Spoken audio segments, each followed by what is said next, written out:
highly amusing when you come on and hear me talking to my cat. But Dante, yeah. This is apparently his room, which I'm sure my brother will be thrilled to discuss that with Dante the next time my brother comes to stay with me, because this is my brother's room. But Dante has a pillow. You can see the window right here. There's a red pillow in front of the window, and the window goes almost to the floor. So he can lay on the pillow and look out the window. I'm quite sure what he's been doing. So, all right. New Design for Living. We are starting a new chapter today. We are going to start chapter 16, the human equation. So okay, as soon as I yawn, I just really struggled to get out of bed this morning. I did not want to. Let's do the housekeeping. And all the housekeeping is me reminding you that we are Creative Life Spiritual Center. Website is creativelife.org. Constant contact email, info@creativelife.org. Get you one email a week. The hot links are hot. Tells you what's going on for the week and the month. Click here now means it. I've just got those sentences all out of order. And he's back on his pillow. And it is a blind CC, so nobody will get your email from us. I also will mention the social media merely from the standpoint of we do not monetize it. We don't want to deal with the ads any more than you do. So what we ask you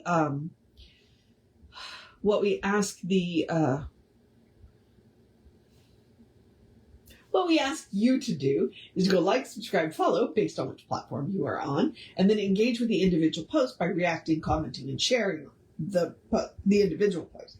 It bumps on us in the algorithms. More people see our stuff, and let's be honest, whole goal of social media, more people see your stuff.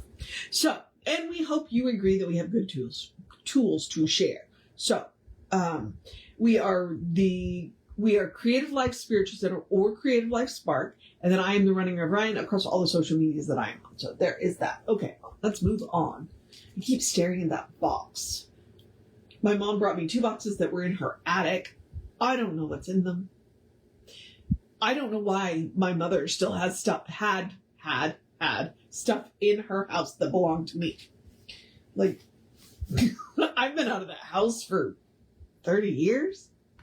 Actually, I never lived in that house, so I don't know why she has my stuff in her house. Okay, so a new design for living is the process of science of mind. This is what I have decided. We are 2/3 of the way through the book, and this was one of the last books that Ernest put out. He put it out with Willis Kinnear. Willis Kinnear helped him put it together, and this is how to do science of mind. Science of mind isn't a religion. We don't tell you what to believe. We don't tell you what to believe. We don't teach you what to believe. We just teach you how to believe and why it's important to believe. So that is that. So chapter 16 is called The Human Equation. And as always, there's a little intro. So we're going to do the intro first. And he always starts these chapters with a quote. And this quote is from Edwin Markham. There is a destiny which makes us siblings. None go their way alone. All that we send into the lives of others come back into our own. Comes back into our own. Okay. All right. So, let's see what Ernest has to say. Successful living can only occur when we are able to establish harmonious relationships with all whom we encounter, whether it be in the home, the office, or on the street corner. We have to have harmonious relationships with all people, or we limit our harmonious relationships with any one person. That's interesting. If we limit our abundance in one respect, we seem to limit it in all other respects. The nature of our relationships with each other, or with others, rests upon what we think ourselves to be and what we think the other person is. Not superficially, but what we really are. Just who do we think we are? Are we responsible for the life that is within us? Are we masterminding this body of ours? Or is there something within and behind what we appear to be that is greater than we are? That's a good question. Of necessity, there must be, and there is. It is what we are and what the other person is. Each is an individualized expression of the one mind, God. Yeah, let me repeat that. Each is an individualized expression of the one mind, God. Regardless of what our outward appearances may be, there is in each of us a spark of the same divinity. You want to wonder why I use the divine spark? Because I've seen that phrase before. Spark of divinity. There is in each one of us a spark of the same divinity. We are all made up of the same stuff. We all have that spark. That spark that is life. That spark that is consciousness. That's the divine. If, once we let ourselves get past the outward appearance of the individual, we come to understand that life at the center of their being is the same as the center of our being. Life, which is never in conflict with itself, never in a state of disharmony. We need never view human personality as something unreal or unworthy, but rather as individualization of the divine. Okay.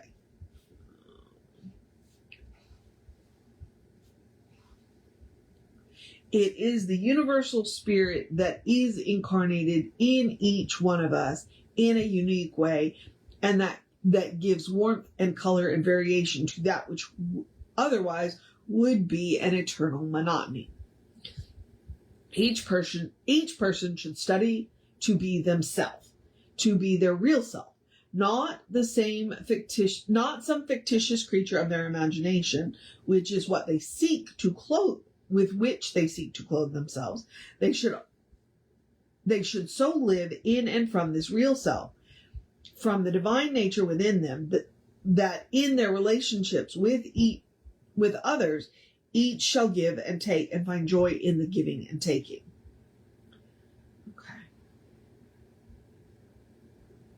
Okay.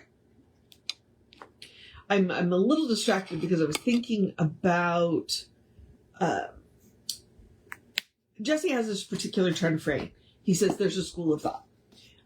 And because we were finishing up the Bible wisdom class last night, he was talking about schools of thought, about the soul, about how there is a school of thought that believes that consciousness is what keeps us. It was compassion. I forget what the other word was, but compassion and consciousness was part of it. But it's conscious compassion and one other word, maybe love. I'm going to use the word love. So it's compassion and love that individualizes our souls, that allows us to continue to remain ourselves no matter what happens to this physical form. And that the school of thought that he, in this particular part that he was talking about, is that if the person did not have consciousness, that they would go back into the great oversoul. That's an Emerson term, which I find really interesting because that's what they say about pets, animals.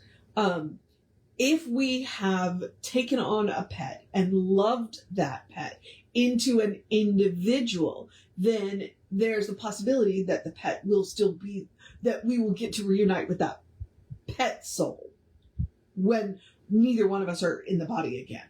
But if we're dealing with, animals that have not been loved into individuals, then they go back to the great oversoul. So with people, and I was just like, okay. And why it got my attention is because then that means that there's no hell. Because if you were a terrible, awful person, in this life and didn't do what he's talking about, live in the harmonious relationship, see the divinity in each other, compassion and love, then you just go back to the great oversoul. And maybe you get individualized out again to try again. I don't know, but there's no hell. Your soul doesn't get tortured. You just cease to exist. And I just went, oh know if that's better or worse.